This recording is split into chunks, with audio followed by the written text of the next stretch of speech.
नमस्कार दोस्तों, मैं राहुल सिंह राजा बस स्वागत करता हूं आपका मेरे यूट्यूब चैनल पर। दोस्तों, जैसे कि हम एसएससी जीडी 2024 के मैथ के प्रीवियस ईयर क्वेश्चन कर रहे थे, तो आइए स्टार्ट करते हैं पहले क्वेश्चन के साथ।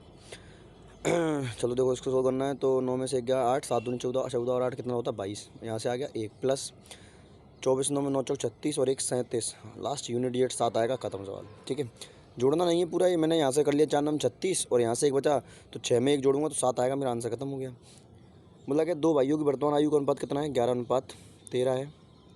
6 वर्ष पहले उनकी आयु का अनुपात 4:5 रहा होगा, है कि नहीं भाई? बिल्कुल सही बात है। 5 वर्ष बाद उनकी आयु का अनुपात कितना होगा? अच्छा, मुझे एक बताओ, यहाँ उनकी आयु के बीच में कितने का अंतर है? 2 का। यहाँ कितने का है? 1 का। आयु का गैप तो बराबर रहेगा ना हमेशा यार। 4 दूनी 8 और 2 पंच 10, बराबर कर लो। कितना बढ़ रहा है हमारे हिसाब से? 3। और 3 की वैल्यू कितनी दे रखी है इसने? 6। यानी 1 की वैल्यू आ गई 2। अगर मैं वर्तमान आयु निकालना चाहता हूँ तो इसकी आएगी 22 और इसकी आएगी 13 दूनी 26। पूछा गया 5 साल बाद। 22 5 कितना होता है? 27। 27 किसी में दिख रहा है, केवल एक ही है, और बाकी सॉल्व कर लेते हैं। और इसकी आ जाएगी 22 5 31। तो 27:31 जो है मेरा अनुपात आ जाएगा। ठीक है, चलो देखते हैं। 10 × 10 करेंगे, ये 10,000 आ जाएगा। ये 10,000 सॉरी 1,000 आएगा ना, माइनस 100 और इसको करेंगे तो ये भी 1,000 हो जाएगा। 1,000 से जाएगा 3 बार, तो यहाँ से आएगा +3, तो ये आ जाएगा 900। 900 में से 3 कटेंगे 800 900। अच्छा, 3 प्लस करना, तो 903 मेरा आंसर आ जाएगा, है कि नहीं भाई? अब देखो, लगा पी का पी परसेंट 729 है, तो पी का मान बताओ। पी का जो पी परसेंट है, पी परसेंट हटा के नीचे 100 बराबर कितना है? 729। सॉरी, ये पी नहीं है, तो यहाँ से पी मल्टीप्लाई पी करेंगे तो ये आएगा पी²। यहाँ से करेंगे 729 मल्टीप्लाई 10 100। यहाँ से स्क्वायर हटाएंगे तो आप जानते हैं रूट लगेगा। 729 गुणा 100। 729 किसका होता है? 27 का। और 100 किसका होता है? 10 का। आ जाएगा 270। मल्टीप्लाई नहीं किया क्योंकि मुझे साफ साफ स्क्वायर दिख रहा था इसलिए। ठीक है, अगर नहीं दिखता तो मैं मल्टीप्लाई करता तो शायद मेरा आंसर कुछ और होता। ठीक है, जी और एच का अनुपात जे है, तो जी देखो, जी तो आएगा आपका 3। जी कितना आएगा? 3। 3 कहीं ऑप्शन में, 2 जगह ऑप्शन में। और ये 7 3 10, 3:10 मेरा आंसर आ गया। अगला क्वेश्चन देखूँगा। बोला इसको काटूंगा तो 13 13 6 78 और 13 9 117। 13 6 78, 13 9 117। 15 से 15 करूँगा 225। यूनिट डिजिट देख लिया करो एक बार कि शायद यूनिट डिजिट सबके अलग अलग है, तो मेरा आंसर आएगा 9 5 14। 14 में 7 करूँगा, 7 आएगा मेरा आंसर लास्ट में। 267 जो है करेक्ट आंसर। ठीक है, अगला क्वेश्चन देखो। डी अकेले किसी काम को 100 दिनों में कर सकता है?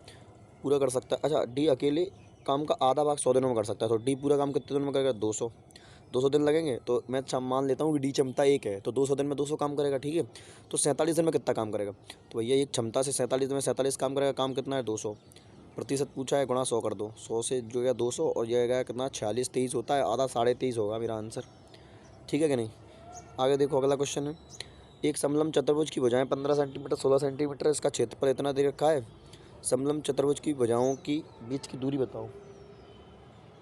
देखो, समलंब चतुर्भुज का क्षेत्रफल क्या होता है? 1/2 इंटू पैरेलल साइडों का योग इंटू एच।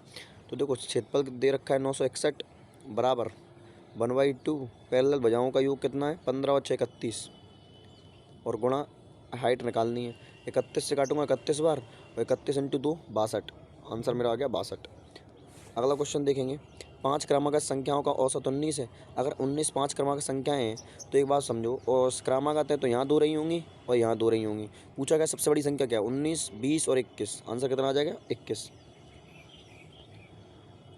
अगला क्वेश्चन देखो, इनके तो आंसर ही नहीं चुके। किसी संख्या में क्रमिक रूप से 10 40% और 60% की वृद्धि की जाती है के स्थान पर 44% की कमी कर दी जाती है ना? तो प्राप्त किए गए परिणाम का मान सही वेस्ट मान कितना गया होगा?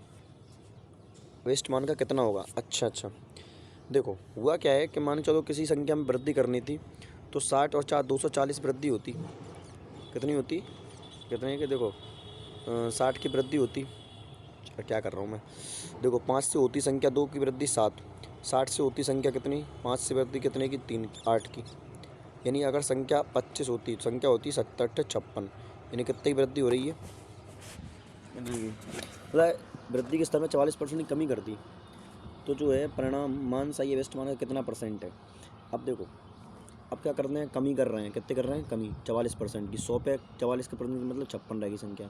यहाँ पर मैं संख्या कितनी मानी है? 4 25। यहाँ पर कितनी है? 100 मल्टीप्लाई कर लूँगा बराबर हो जाएगा, तो ये भी कर लूँगा। 6 चौक 24, हंसलाई 2, 6 और 4 पंचे 20, 2 22।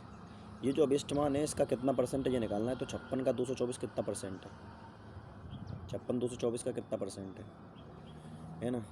4 से कट रहा है, 4 एकम 4, 4 चौक 16, 4 से 4 पंचे 20, 4 छंग 24, 14 एकम 14, 14 चौका 56 है ना, और 4 से काटेंगे 25 बार, कितना आ गया दोस्त 25%। ठीक है, मैंने थोड़ा सा खुद से बड़ा कर दिया, आप चाहो तो इसको और छोटा कर लेना।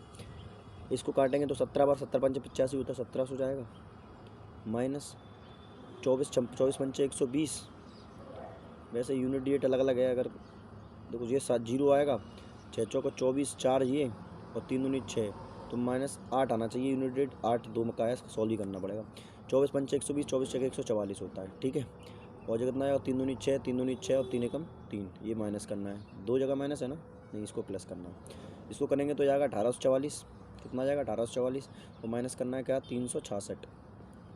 तो 14 में 6 गए 8, फिर यहाँ बचेगा 13, 13 में 4 गए 7, 78 मेरा आंसर आएगा। 78 इसमें भी है, दोनों में 78 था। तो यहाँ से करें 7 में से 3 के कितने बचे 4, हासिल आ गई 1, 1478।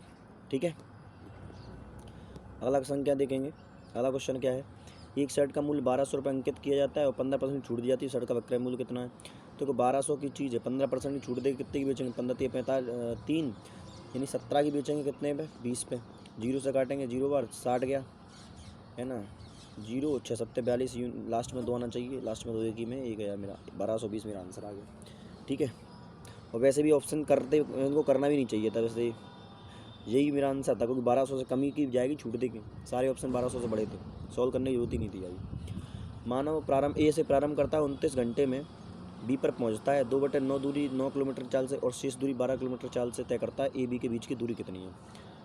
अब देखो अपन क्या करते हैं, इन दूरियों का मल्टीपल मान लेते हैं, आंसर वो दूरी मान लेते हैं इन दोनों के मल्टीपल। 9 और 12, 12 8 96 मान लूँ मैं, 12 नंबर 108 होता है, 108 मान लेता हूँ मैं दूरी। अब 108 दूरी का जो है कितनी 2/9, ये चलता है 9 किलोमीटर की चाल से। ठीक है, तो काटें, देखो कट रहा है क्या, 2/9 चलना है ना, तो 9 से काटेंगे, 9 एकम 9, 9 दूनी 18। ठीक है, और 3 तरह का 9, 3 चौक 12, 3 से काटेंगे, सॉरी 3 से कटेगा नहीं, 4 दूनी 8, 8/3, यानी इसको लगता 8/3 दूरी इतनी चलने में लगता 8/3 घंटे लगते। और बाकी कितनी बची, इस 108 का 108 का कितना बचा, 2/9 चल सकते हो, तो 7/9 बची होगी, तो इसे चलना है 12 से, तो 3 चौक 12 और 4 दूनी 8 और 4 सत्ते 28। तो कट रहा है क्या, और तो कुछ कट नहीं रहा भाई, अगर आया बड़ा कर दिया अपन ने फालतू में। 7/9, 4 तिया 12 होता है, सॉरी 4 तिया 12, 4 दूनी 8, 4 सत्ते 28 और 3 में 27, 9 से 9 गया 7 घंटे, तो ये आ गया 9, 7 घंटे यहाँ लग जाएंगे। तो देखो अपने हिसाब से टोटल टाइम कितना लग रहा है, 7 तिया 21, 8 29, कितना लग रहा है 29/3, लेकिन उस क्वेश्चन के हिसाब से कितना लग रहा है 29। एक की वैल्यू निकालेंगे, एक की वैल्यू आ गई 3। हमने दूरी कितनी मानी थी 108, तो 108 में मल्टीप्लाई करेंगे तो 8 तिया 24 और 3 एकम 3, आंसर आ गया 324 किलोमीटर। ठीक है कि नहीं। अगला क्वेश्चन देखेंगे भाई, बोला है अमित विनीत से 3 गुना कुशल है, यानी ये बोलता है अमित जो है विनीत से 3 गुना कुशल है। ठीक है, 1/3 के आगे कारीगर है, इसलिए वो एक काम को विनीत से 32 दिन में अधिक लगता है। आप जानते हैं ये एफिशिएंसी का रेशियो, तो टाइम का रेशियो उल्टा होता है, तो ये बेटा 1/3 आ जाएगा। हमारे हिसाब से कितना कम ले रहा है 2, उसके हिसाब से कितना कम ले रहा है 32, एक की वैल्यू कितनी आ जाएगी दोस्त 16, यानी अमित को कितना टाइम लगता है 16 दिन लगते हैं, और 16 दिन में 3 की क्षमता से 48 काम कर लेगा। अब बोलता है यदि भी दोनों एक साथ काम करें तो उसी काम को कितने दिन पूरा करेंगे, उनकी दोनों की क्षमता कितनी है 4, काम करेंगे 12 आएगा आंसर, 12 दिन। ठीक है, नेक्स्ट क्वेश्चन देखेंगे। बोला गया 17 छात्रों के औसत अंक 180, लेकिन परिणाम पाया गया कि एक छात्र के अंक गलती से 27 के कितने जोड़ दिए 72, मतलब माइनस करना पड़ेगा, औसत में जो भी होगा माइनस करना पड़ेगा। तो कितना अंतर आ रहा है, 12 में 7 गए 5, 6 में से 2 गए 4, 45 का अंतर आ रहा है, यही तो बात है। हाँ ठीक है, कितने पर आ जाएगा, ये कितने बटेगा 17 पे, तो 17 दूनी 34, 2 पॉइंट करके कुछ माइनस करना पड़ेगा, मतलब कुल मिला के 183 तो मेरा आंसर होगा नहीं, है ना। 180 भी मेरा आंसर नहीं होगा, क्योंकि 2 कम करना है। 178, 2 से पॉइंट से कुछ ज़्यादा ही कम करना पड़ेगा, तो 177 मेरा आंसर आएगा। क्यों 178, देखो 2 तो कम हो गई और पॉइंट कुछ और कम होगा, तो पॉइंट जब कुछ कम तो पॉइंट और कुछ कम होगा, तो 178 से कुछ कमी तो मेरा आंसर आएगा, तो 177 मेरा करेक्ट आंसर होगा।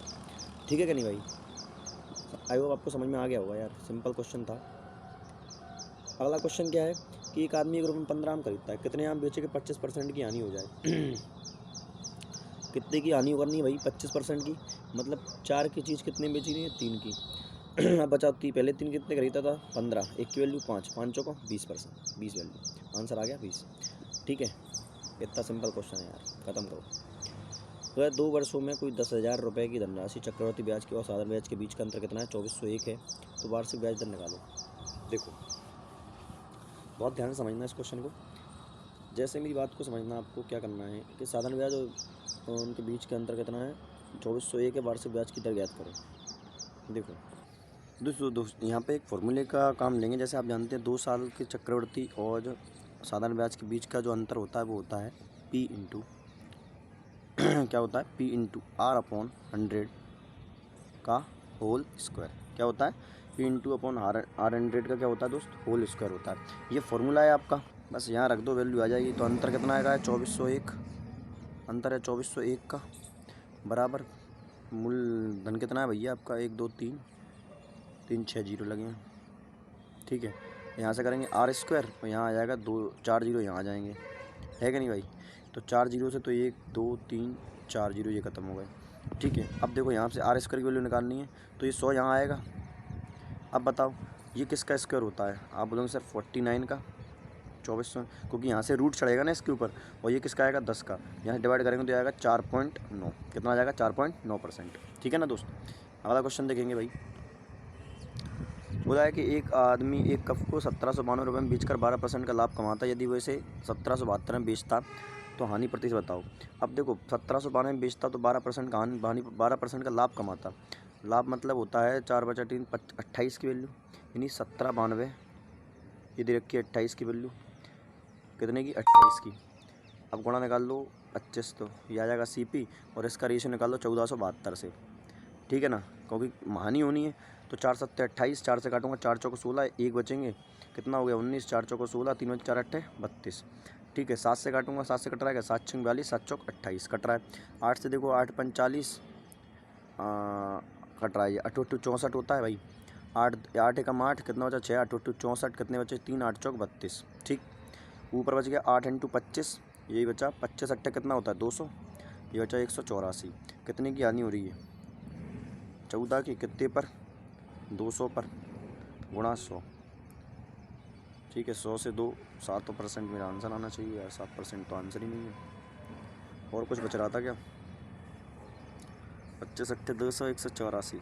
8 एकम 8, कितना बचा था यहाँ से? 67 8 8 64। ठीक है, फिर 8 16 8 24 8 चौक 32, सही तो जा रहा था यार।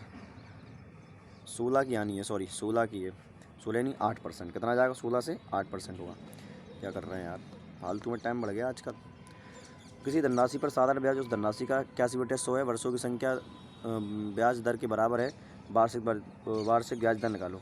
मान लेते हैं ब्याज 81 है, तो राशि कितना रहा होगा? 100, और वर्षों की संख्या और ब्याज की संख्या बराबर है ना? वर्षों की संख्या, तो x इंटू एक्स करेंगे तो एक्स स्क्वायर आ जाएगा, एक्स स्क्वायर, और नीचे आ जाएगा 100। एक्स से एक्स गया, एक्स की वैल्यू निकालेंगे तो यहाँ से आएगी 9%। कितनी आ जाएगी? 9%। लास्ट क्वेश्चन देखेंगे। बोला गया अंकित मूल्य के 3/10 पर घड़ी बेचने पर 16% की हानि होती है। घड़ी पर अंकित मूल्य और क्रय मूल्य का अनुपात क्या होगा? अब देखो, मान चलो कि अंकित मूल्य 10 था, तो 3 में बेची होगी, क्योंकि 3 कम नहीं बेचा, 3 में बेची है। बोला कि 16% की हानि होती है। ये बताओ 16% की हानि मतलब क्या होता है कि भैया 4 चौको 16 25, 25 पर 4 की हानि मतलब 21 की बेची होगी भाई। अगर CP 25 रहा होगा तो कितनी की बेची होगी? 21 की। अब देखो यहाँ CP 3 है, यहाँ 21 से बराबर कर लूँ, तो यहाँ 3 से मल्टीप्लाई कर लूँ, 7 से करना पड़ेगा, तो आएगा 7 21, ये आ जाएगा 70, और ये आ जाएगा 25। यानी क्रय मूल्य कितना है? 25, बेची की विक्रय मूल्य कितना? 21, और अंकित मूल्य कितना? 70। पूछा क्या है? घड़ी के अंकित मूल्य सही 70 और क्रय मूल्य का अनुपात 70/25। काटेंगे यहाँ से, तो 5 एकम 5, 5 चौको 20, 5 25, 14/5। ये आ गया मेरा आंसर 14/5। ठीक है दोस्त, तो ये थी आज की क्लास। आई होप आप सभी को पसंद आई हो, है ना? कोई भी कमी आपको दिखाई दे तो प्लीज़ कमेंट करें। मिलते हैं अगली क्लास में, तब तक के लिए धन्यवाद।